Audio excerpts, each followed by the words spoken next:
এখন আমি বর্তমানে আছি কেরওয়ান কোম্পানি বাংলাদেশ লিমিটেড, এখানে দর্শনা চুয়াডাঙ্গাতে।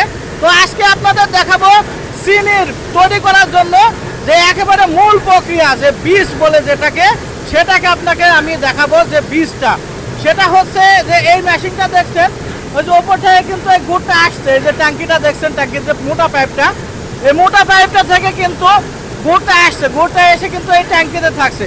এবার এই ট্যাঙ্কি থেকে কিন্তু প্রসেস করা হচ্ছে, প্রসেস করে তারপরে কিন্তু আলাদা জায়গায় যাবে। প্রসেসের বিষয়টা আমি আপনাদের একটু বুঝিয়ে বলি।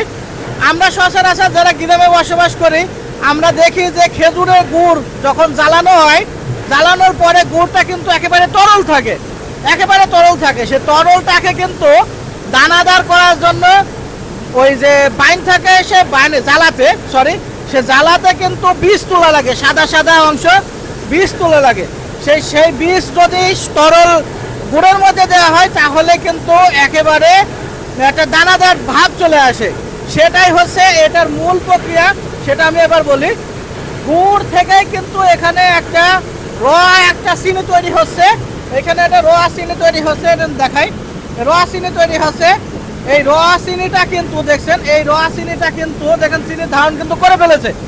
এই চিনিটা কিন্তু আবার চলে যাবে আরেকটা ট্যাঙ্কিতে, যে সেইখানে কিন্তু গুড় আছে, সেই গুড়ের ভিতরে এইটা দিবে, এইটা দিয়ে আবার জ্বালাবে, জ্বালিয়ে তারপরে কিন্তু হচ্ছে একটা গুড়ের আকার, মানে একেবারে দানাদার গুড় তৈরি হবে, মানে চিনি তৈরি করার জন্য সম্পূর্ণরূপে তৈরি হওয়ার সম্পূর্ণ ফিট হয়ে যাবে।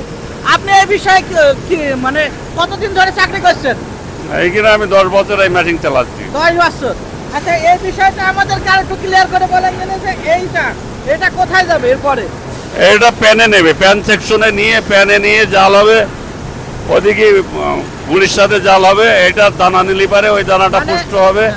এটা অল্প পরিমাণে নেবে, অল্প পরিমাণ নিয়ে বেশি পরিমাণ গুড়ের সাথে এটা জাল হবে, জাল হওয়ার সাথে সাথে ওইটা একেবারে দানাদার একটা ভাব চলে আসবে। তখন চিনির দানা পুষ্ট হবে, মানে একেবারে চিনির দানা পুষ্ট মতো একটা ভাব চলে আসবে, দানা হবে, হালকায় রস থাকবে, তাই তো?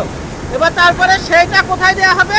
সেটা চিনির মেশিনে দেওয়া হবে। চিনির মেশিনে, ওইটাকে কি মেশিন বলে? লাটা হাম্বার বলে। হ্যাঁ, ওই লাটা হাম্বার মেশিনে দেওয়া হবে।